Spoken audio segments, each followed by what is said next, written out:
Good evening चक दे team. पिछले 3 महीनों से हम लोग ट्रेनिंग प्रोग्राम कर रहे थे और ये ट्रेनिंग प्रोग्राम महीने में 2 बार होता था।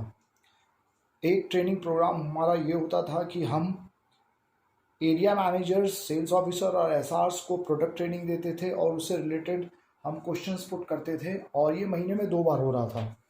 अलग अलग इनोवेटिव चीज़ें जो भी कंपनीज में आ रही हैं, नए प्रोडक्ट, नई स्कीमें, नए ड्राइव्स, जो भी चीज़ें होती थी वो हम उनको ट्रेनिंग में बताते थे और उससे रिलेटेड क्वेश्चन पूछते थे, जिससे आप लोगों की हम ट्रेनिंग की जो आप लोग की नॉलेज है उसको चेक करते थे। ये महीने में 2 बार होता था, एक बार 27 तारीख को होता था और एक बार 10 तारीख को होता था। कहते हैं हर चीज़ जब एक बार लंबा चलती है तो उसको बीच में कभी कभी हमें चेंज भी करना पड़ता है। उसमें नई चीज़ें लाने के लिए, नए इंटरेस्ट लाने के लिए, नई नॉलेज लाने के लिए, तो हमने अब इस बार ये चेंज किया है कि अब हम महीने में सिर्फ ट्रेनिंग जो एरिया मैनेजर्स की है वो एक बार होगी, वो 27 तारीख को क्लोजिंग में होगी। और महीने में एक ट्रेनिंग मिड ऑफ मंथ में जो 10 तारीख की है, वो ट्रेनिंग मैं आप लोगों से बात किया करूँगा अलग अलग विषयों पर, और वो सेल्स और मार्केटिंग से रिलेटेड चीज़ें रहेंगी। और सिर्फ सेल्स और मार्केटिंग ही नहीं, जो भी चीज़ें हम सोसाइटी में, अपने सिस्टम में, अपने प्रोफेशन में, जो भी महत्वपूर्ण विषय है जो हमसे डायरेक्ट हमें इम्पैक्ट करती है, उसको हम शेयर किया करेंगे। और मैं आपसे अपनी नॉलेज को शेयर करूंगा और आपसे उन विषयों पे आपके इनपुट्स लिया करूंगा, क्योंकि ट्रेनिंग हमेशा एक टू वे प्रोसेस होती है। हम आपस में एक दूसरे को शेयर करते हैं और हम उससे सीखते हैं। तो इस बार फर्स्ट जो हमारी आज की ट्रेनिंग है वो है role of distribution network. Friends, जिस प्रोफेशन में आज हम लोग काम कर रहे हैं उसमें डिस्ट्रीब्यूशन नेटवर्क का बहुत बड़ा रोल है। आज जितने भी हमारा जो व्यापार है, चकते का या एफएमसीजी का किसी का भी कारोबार, वो डिस्ट्रीब्यूटरों की नींव पे टिका हुआ है। और डिस्ट्रीब्यूटर्स की संख्या, डिस्ट्रीब्यूटर्स की क्वालिटी, डिस्ट्रीब्यूटर्स की पोटेंशियल हमारे रिजल्ट्स को बहुत बड़ा इम्पैक्ट करती है। तो आज जो हम आपसे डिस्कस करेंगे वो 4-5 चीज़ों पे करेंगे। पहला हमारा ये होगा कि हमारा डिस्ट्रीब्यूशन नेटवर्क का हमारे सेल्स में क्या रोल है। सेकंड, क्या एडवांटेजेस हैं डिस्ट्रीब्यूशंस के, अगर ये फैलता है तो हमें क्या एडवांटेज करता है, इसके क्या कोई डिसएडवांटेज भी हैं। और दूसरा जो लास्ट पॉइंट होगा हमारा, वो होगा डिस्ट्रीब्यूशन नेटवर्क पर हमें हमारी फाइनल अवधारणा, हमारी फाइनल ओपिनियन क्या होनी चाहिए कोर्स ऑफ एक्शन आगे के लिए। तो ये 4 चीज़ों पे आज हम डिस्कशन करेंगे और मैं आप लोगों से इस ट्रेनिंग के बाद आप लोगों से क्वेश्चंस पुट करूंगा, जो मैंने आप लोगों को जो है क्वेश्चन, जो आपको नॉलेज मैंने दी है या जो पॉइंट्स दिए हैं, तो आप लोग ध्यान से सुनना। उससे रिलेटेड हम क्वेश्चन आवर करेंगे, जिससे मैं ये समझना चाहूँगा कि जो भी चीज़ें मैंने बताई है उसे आप लोगों ने कितना समझा, और उससे रिलेटेड अगर आपकी कोई क्वेरीज हैं तो मैं उन क्वेरीज को हल करूँगा, उसका जवाब दूंगा जहाँ तक मेरी नॉलेज होगी। तो आज हम स्टार्ट करते हैं अपने वर्कशॉप को, role of distribution network in FMCG industry. हमारी इस एफएमसीजी इंडस्ट्री में कई लेयर्स होते हैं। Super stockist network, distribution network, retail network, wholesale network. ये सारा नेटवर्क जब चलता है तो प्रोडक्ट बिकता है, और हर चीज़ की अपनी एक इम्पोर्टेंस है। कंपनी एज ए कंपनी, उसका एक अलग इम्पोर्टेंट रोल है जो प्रोडक्शन करके हमें स्टॉक देती है। सुपर स्टॉकिस्ट का एक अपना बहुत बड़ा रोल है जो पूरे स्टेट में या एक पर्टिकुलर रीजन में स्टॉक को डिस्ट्रीब्यूट करता है। थर्ड, डिस्ट्रीब्यूशन जो सबसे बड़ा क्रिटिकल पॉइंट है, जो रिटेल तक पेनिट्रेशन करता है, उसका बहुत बड़ा रोल हमारे सिस्टम्स के अंदर है। और उसके बाद आता है रिटेल। रिटेल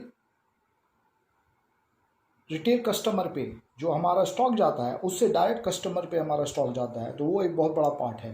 तो आज हम सिर्फ डिस्ट्रीब्यूशन नेटवर्क पे चर्चा करेंगे कि डिस्ट्रीब्यूशन नेटवर्क का कितना बड़ा रोल है हमारे उस पर। फ्रेंड्स, एक चीज को आप हमेशा ध्यान रखना कि जितना बड़ा आपका डिस्ट्रीब्यूशन होगा उतनी ही बड़ी आपकी सेल्स होगी। और एक चीज ये देखने में आई है कि कुछ लोग डिस्ट्रीब्यूशन पे उतना बड़ा अफेक्टिव रोल प्ले नहीं करते हैं, जिसकी वजह से उनका एरिया का एक्सपेंशन नहीं होता और वो सेल्स में सफ़र करते हैं। अगर एक एरिया मैनेजर है तो एरिया मैनेजर को ये देखना चाहिए कि उसके एरिया के अंदर कितने पोटेंशियल टाउन्स हैं जहां पर उसका डिस्ट्रीब्यूशन खुल सकता है। एक सेल्स ऑफिसर्स का एक पर्टिकुलर रीजन है तो उसे ये देखना चाहिए कि उसके एरिया में कितने पोटेंशियल डिस्ट्रीब्यूटर्स हो सकते हैं जिससे उसका एरिया वाइडन हो और उसकी सेल्स बढ़े। हम लोग की एक डिफ़ॉल्ट प्रक्रिया होती है कि शुरू में कोई भी बंदा जो भी अपना डिस्ट्रीब्यूशन नेटवर्क बनाता है वो कुछ पर्टिकुलर डिस्ट्रीब्यूटरों पे कंसंट्रेट हो जाता है कि वहाँ से उसकी सेल आती है, तो वो न्यू टाउन्स नहीं खोलता। और उसी तरीके से सेल्स ऑफिसर भी उन न्यू टाउन्स को नहीं खोलते। तो जिससे होता क्या है कि अगर आपके एरिया की एक एरिया मैनेजर के एरिया की पोटेंशियल 150 डिस्ट्रीब्यूटर्स है और वो 70 डिस्ट्रीब्यूटरों पे काम कर रहा है, तो ये एक यूनिवर्सल ट्रुथ है कि आप अगर डिस्ट्रीब्यूशन नहीं बढ़ाओगे तो आपके डिस्ट्रीब्यूटर टाइम और ड्यूरेशन में किसी ना किसी विवाद में या तो वो काम छोड़ देंगे या आप उन्हें हटा दोगे, तो आपके डिस्ट्रीब्यूटर डिक्रीज होते हैं। तो अगर आप डिस्ट्रीब्यूशन का नेटवर्क नहीं बढ़ाते तो आपकी सेल्स नहीं बढ़ेगी। देखिए, एक अगर आप डिस्ट्रीब्यूटर बनाते हो, आप उस एरिया को खोलते हो, तो वहाँ पर आप रिटेल नेटवर्क इस्टेब्लिश करते हो। रिटेल नेटवर्क की अपनी एक ग्रोथ लेवल है। आज एक टाउन आपका 1 लाख रुपए का खोलता है तो वो पूरे साल के ऊपर 2 लाख का नहीं हो जाता, उस पर 30% की ग्रोथ आती है, 1,20,000 होता है। दूसरा, आप कोई टाउन खोलते हो, 50,000 का टाउन है, एक स्मॉलर टाउन, वो 50,000 का 1 लाख होने में उसको 3 साल लग जाते हैं। अब एज ए कंपनी आपको अपनी सैलरी और अपनी कंपनी की अपनी ग्रोथ के लिए उसको बहुत तेज़ी से सेल्स चाहिए होती है। तो वो सेल्स कहाँ से आएगी? सेल्स तो सेल्स वाले ही करेंगे, एरिया मैनेजर ही करेगा, सेल्स ऑफिसर ही करेगा। तो एक सर्टेन टाइम के बाद क्या आता है कि अगर आप अपना डिस्ट्रीब्यूशन नहीं बढ़ाते हो तो वो सेल्स का प्रेशर कहाँ पे होगा, कहाँ सेल्स होगी? सबसे पहले आप सुपर तो बना लेते हो अपने एरिया में, लेकिन सुपर से डिस्ट्रीब्यूटर को, चैनल को डिस्ट्रीब्यूट करने के लिए अगर आपका वाइड नेटवर्क नहीं है, आपकी पोटेंशियल 100 की है और आप काम 50 पे कर रहे हो, तो जाहिर है जो कंपनी की जो एनुअल ग्रोथ है या कंपनी का जो 5 ईयर का जो प्लान है वो मीट आउट नहीं होता उन 50 डिस्ट्रीब्यूटरों से। एक कंपनी अपने पिक पे कब पहुंचती है, उसका ग्रोथ का परसेंट, उसका हाईएस्ट ग्रोथ कब होता है? जब उसके हर एरिया में डिस्ट्रीब्यूटर होते हैं। तो हम लोगों का, एरिया मैनेजर्स का, सेल्स ऑफिसर का ये बहुत बड़ा रोल हो जाता है कि अगर आपको अपनी सेल्स को कांस्टेंट ग्रो करनी है तो बिना डिस्ट्रीब्यूटर्स चैनल को बढ़ाए हुए आप कभी भी नहीं बढ़ सकते। रिटेल चैनल पे तो आप तब पहुंचोगे ना जब आप डिस्ट्रीब्यूटर बनाओगे। आपके 30 अपकंट्री टाउन अगर बंद हैं, वहां आपने खोला ही नहीं है, तो रिटेल पे पहुंचने का सबसे बड़ा साधन क्या है? वो तो डिस्ट्रीब्यूटर चैनल ही है ना। आपकी पोटेंशियल 100 है टाउन की, एरिया मैनेजर की, और वो काम 50 पे कर रहे हैं, और साल के एनुअल ग्रोथ में कंपनी एनुअल ग्रोथ तो रीजन के हिसाब से बना रही है ना। अगर आप एक्सपेंड नहीं करोगे तो आपके उसी 50 डिस्ट्रीब्यूटरों पे वो प्रेशर आएगा जो कि 100 डिस्ट्रीब्यूटरों पे आना चाहिए था।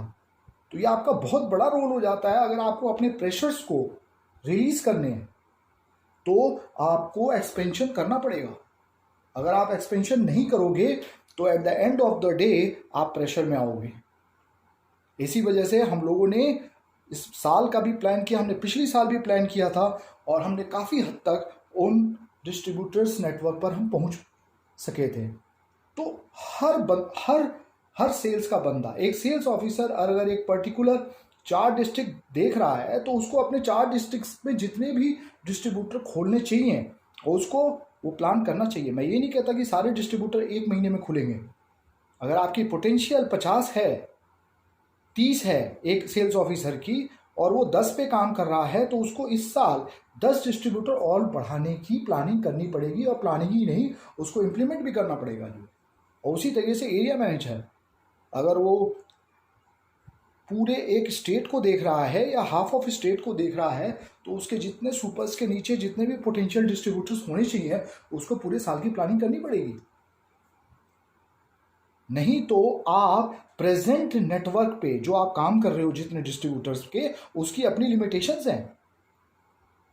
30, 40, 50% आप ग्रोथ ले लोगे, 50% ग्रोथ ले लोगे, उसके बाद वो एरिया जो वैकेंट पड़ा है, अगर आप उसको नहीं खोलते तो पहला सबसे बड़ा चैलेंज आपके पास आता है, और चैलेंज आपकी ग्रोथ के लिए आता है। हम उसको एक बड़े छोटे से सिंपल से उदाहरण से समझते हैं कि ग्रोथ के लिए नेटवर्क का बढ़ना क्यों जरूरी है। हम लाइफ में भी ग्रो कैसे करते हैं। अगर हमें ग्रोथ करनी है लाइफ के अंदर, तो हम क्या करते हैं। एक प्रॉपर्टी जो खरीद फरोख्त करता है, वो क्या करता है, वो अपनी प्रॉपर्टीज बढ़ाता है, वो बिल्डिंग्स पे बिल्डिंग्स, बिल्डिंग्स पे बिल्डिंग्स खरीदता रहेगा। एक एग्रीकल्चर वाला जो नेटवर्क का आदमी है, जो किसान है, वो क्या करता है। अगर उसके 20 बीघे जमीन है, तो जो जो जो ग्रो करने वाले लोग होते हैं, वो क्या करते हैं, हर साल कुछ ना कुछ जमीन खरीदते रहते हैं, वो अपना नेटवर्क बढ़ाते हैं। एक डिस्ट्रीब्यूटर अपनी ग्रोथ के लिए क्या करता है, एक डिस्ट्रीब्यूटर अपनी ग्रोथ के लिए क्या करता है, पहले वो 2 कंपनी पकड़ता है, वो 3 पकड़ता है, 4 पकड़ता है, 5 पकड़ता है, 7 पकड़ता है, 10 पकड़ता है। वो अपनी क्या करता है, वो टर्नओवर बढ़ाता है। एक सीमेंट का व्यापारी अगर एक दुकान खोल के बैठा है, तो पहले वो एक कंपनी की सीमेंट की एजेंसी लेता है, फिर वो क्या करता है, फिर वो अंबुजा का लेगा, L&T का लेगा, डालमिया का लेगा, ACC का लेगा, कितनी कंपनीज का लेगा। उसके बाद फिर वो क्या करता है, वो सरिये का भी बिजनेस कर लेता है, रेत का भी कर लेता है, बदरपुर का भी कर लेता है, बहुत सारे बिजनेसेस कर लेता है, और अपनी टर्नओवर को बढ़ाता है। एक कंपनी जब एक खुलती है, तो वो क्या करती है, अपना नेटवर्क कैसे बढ़ाती है। पहले वो कंपनी खुलती है तो 10 प्रोडक्ट लॉन्च करती है, फिर अपनी सेल्स को बढ़ाने के लिए क्या करती है, 20 करती है, 30 करती है, 50 करती है, 100 करती है, 100 करती है, 200 करती है। तरीके हैं नेटवर्क को बढ़ाने के। एज ए पर्सनल ग्रोथ अगर हम लोग करें, तो हमें क्या होता है, हम क्या करते हैं, जब पैसा आता है तो हम क्या करते हैं उसका, हम सोना खरीद लेते हैं, हम शेयर्स खरीद लेते हैं, हम फ्लैट खरीद लेते हैं, हम FD कर लेते हैं, हम अपनी सोर्स ऑफ इनकम बढ़ाते हैं, हम अपना एक्सपेंशन करते हैं। तो ये जो एक्सपेंशन है, ये लाइफ के हर क्षेत्र में है। एक लीडर क्या करता है, वो अपनी अपनी नेटवर्किंग को कैसे बढ़ाता है। पहले वो जिले स्तर की राजनीति करता है, फिर वो क्या करता है, फिर वो 2 जिलों की स्तर की राजनीति करता है, फिर वो आधे स्टेट की राजनीति करता है, फिर वो स्टेट लेवल लीडर हो जाता है, और 15 साल बाद 3 स्टेट में राजनीति करने लगता है, और 30 साल बाद वो नेशनल लीडर हो जाता है। तो उसने क्या किया, तो उसने अपना नेटवर्क बढ़ाया। अगर वो नेटवर्क नहीं बढ़ाता तो क्या होता, वो जिले स्तर का नेता होता। सिंपल है। अगर आपको अपनी जिंदगी में सफलता पानी है, तो आपको बढ़ना पड़ेगा।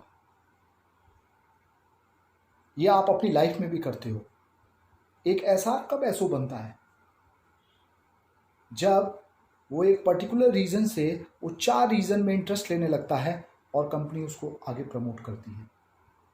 एक एसओ एएसएम कब बनता है, जब वो वेस्ट दिल्ली को छोड़ के साउथ भी करने लगता है, ईस्ट भी करने लगता है, नॉर्थ भी करने लगता है, ओवर द पीरियड ऑफ 6 साल में अगर वो इंटरेस्ट करता है, इंटरेस्ट लेता है, अपना एरिया ऑफ नॉलेज बढ़ाता है, एक्सपर्टीज बढ़ाता है, अपने रिलेशंस बढ़ाता है, तो कंपनी उसको एसओ से एएसएम बना देती है 8 साल में, 10 साल में। लेकिन अगर वो इस एक्सपेंशन नहीं करता है तो क्या होता है, वो सेल्स ऑफिसर ही रह जाता है।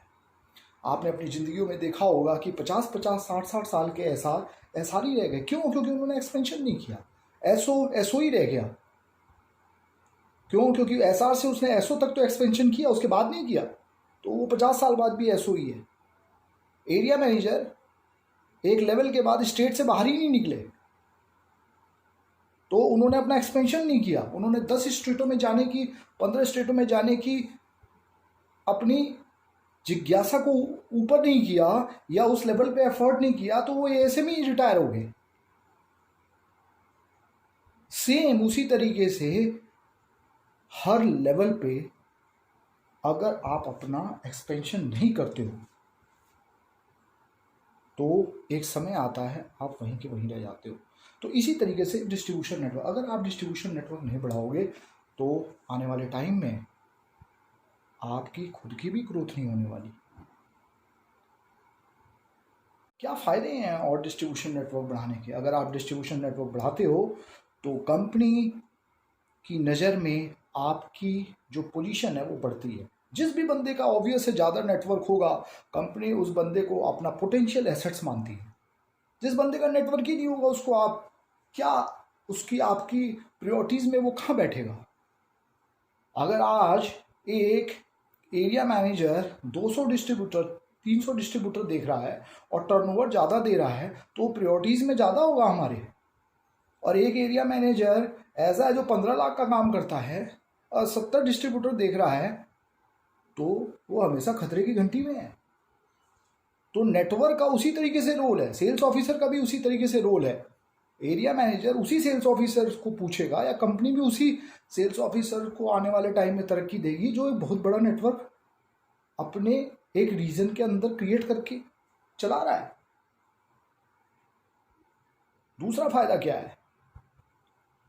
आप जब नेटवर्क बढ़ाते हो तो आपकी प्रोफेशनल ग्रोथ भी होती है। आपके पास इतने सारे डिस्ट्रीब्यूटर्स होते हैं, आपकी नॉलेज बढ़ती है, आपकी एफएमसीजी की नॉलेज बढ़ती है, आपके रिलेशंस बढ़ते हैं। अगर आप 100 डिस्ट्रीब्यूटर से मिल रहे हो तो 100 डिस्ट्रीब्यूटर्स 500 कंपनियों की एफएमसीजी का काम कर रहे हैं, जिससे आपका नॉलेज ऑफ एक्सपर्टीज बढ़ रहा है। आज नॉलेज ऑफ एक्सपर्टीज बढ़ने से आपको वो हर तरीके से हेल्पफुल होते हैं। आज आप यहाँ जॉब कर रहे हो, आप प्रॉब्लम में आओगे, आपको वो डिस्ट्रीब्यूटर्स आपको अपॉर्चुनिटी दे देगा कि सर आप इस कंपनी में जाइए। वो नेटवर्क पे ही तो है। और किस वजह से है? आज एक डिस्ट्रीब्यूटर दूसरे डिस्ट्रीब्यूटर्स, आपने 50 डिस्ट्रीब्यूटर बनाए तो वो 50 आपको 40 के रेफरेंस दे देंगे, सर जाओ वहाँ पे आप बना लो, मैं आपको रेफरेंस दे रहा हूँ। तो नेटवर्क को सपोर्ट करता है। लेकिन नेटवर्क ही नहीं है तो सपोर्ट किसको कौन करेगा? तो ये बहुत सारे एडवांटेजेस आपके क्या नाम है डिस्ट्रीब्यूशन नेटवर्क को बढ़ाने में है। जितना बड़ा नेटवर्क होगा एक टाइम के बाद वो ऑटोमेटिकली ग्रो होने लगता है। बहुत छोटी सी आपको बात बता रहा हूं, अगर किसी एरिया में, एक सिटी के अंदर, बरेली के अंदर 2 लाख रुपए की सेल्स है तो उसको ग्रो करने में टाइम लगेगा। लेकिन अगर वहाँ की सेल 12 लाख, 15 लाख, 20 लाख रुपए हो गई तो वो सेल्स अपने आप मल्टीप्लाई होने लगती है। वो नेटवर्क उसको सपोर्ट करने लगता है। तो शुरू में जो आप मेहनत करते हो नेटवर्क पे, वो आपको ट्रिपल टाइम सपोर्ट करेगा आपको बगैर एफर्ट किए हुए। लेकिन एक बार आपको अपने एरिया का नेटवर्क फैलाना पड़ेगा। ये बहुत इंपॉर्टेंट है। बगैर डिस्ट्रीब्यूशन नेटवर्क के बढ़ाए हुए आप कभी भी नहीं बढ़ सकते। दूसरा, अगर आप अपने डिस्ट्रीब्यूशन नेटवर्क को बढ़ाते हो तो ये आपको हेल्प करता है आपके अचीविंग ऑफ टारगेट में। ये दूसरे को हेल्प नहीं कर रहा है, ये आपको कर रहा है। ऐसो को आप अपना रोल प्ले करने के लिए हेल्प कर रहा है, एरिया मैनेजर्स को अपने तरीके से हेल्प कर रहा है, तो ये आप ही को हेल्प कर रहा है। और सबसे बड़ी बात यह है, आपकी प्रोफेशनल ग्रोथ हो रही है। आप जहाँ कहीं भी समाज में प्रोफेशनल जगह जाते हो तो आपकी पहचान बनती है कि ये एक इतने बड़े टेरिटरी को देख रहे हैं, इनकी इतने नीचे डिस्ट्रीब्यूटर्स हैं, तो आपका जो लेवल ऑफ जो एक्सपर्टीज़ है वो बढ़ जाता है। दूसरा, आप जब इतने बड़े नेटवर्क में काम करते हो तो आपको एफएमसीजी की इतनी सारी जानकारियां होती हैं, जहां पर भी आप जाओगे डिस्ट्रीब्यूटर्स पे, वो आपको 4-5 चीज़ें ऐसी शेयर करेगा जो आपको बगैर नेटवर्क के नहीं मिल सकता।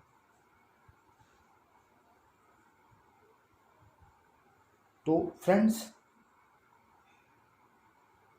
मेरा ये मानना है कि आप लोग जो भी इस साल आप लोगों को टारगेट दिए गए हैं, आप लोग उस डिस्ट्रीब्यूटर टारगेट पे सीरियसली ग्रो करना शुरू करो। अगर आप वो करोगे तो मेरा मानना है कि कंपनी तो ग्रो करेगी ही करेगी, आपकी पर्सनल ग्रोथ सबसे पहले होगी और आप पर टारगेट का pressure day to day decrease होता जाएगा, नीचे जाएगा, ऊपर नहीं जाएगा। जैसे जैसे डिस्ट्रीब्यूटर नेटवर्क बढ़ेगा, आपका जो प्रेशर है वो नीचे की तरफ आएगा।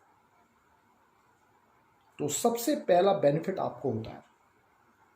इसके सिर्फ एक डिसएडवांटेज है डिस्ट्रीब्यूशन नेटवर्क बढ़ाने का। अगर आप उसको कंट्रोल नहीं करते, उसको मॉनिटर नहीं करते, सिर्फ प्राइमरी करते हो, तो वही एक उसका डिफॉल्ट पार्ट है। किसी नेटवर्क को बनाना से ज़्यादा इंपॉर्टेंट है उसको चलाना, उसको गवर्न करना, उसको कंट्रोल करना, उसको टीम से हैंडल करवाना। तो अगर आप वो नहीं करते हो तो बहुत बड़ा डिसएडवांटेज है, और यही एक सिंपल एक डिसएडवांटेज है और कोई डिसएडवांटेज नहीं है।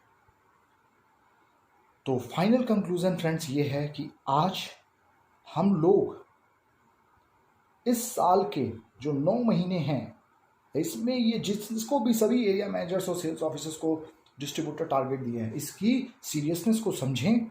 और मुझे अपनी टीम पे बहुत बहुत भरोसा है, क्योंकि पिछली साल आप लोगों ने डिस्ट्रीब्यूशन नेटवर्क बढ़ाया और जिससे पिछली साल कंपनी की सेल्स भी बढ़ी।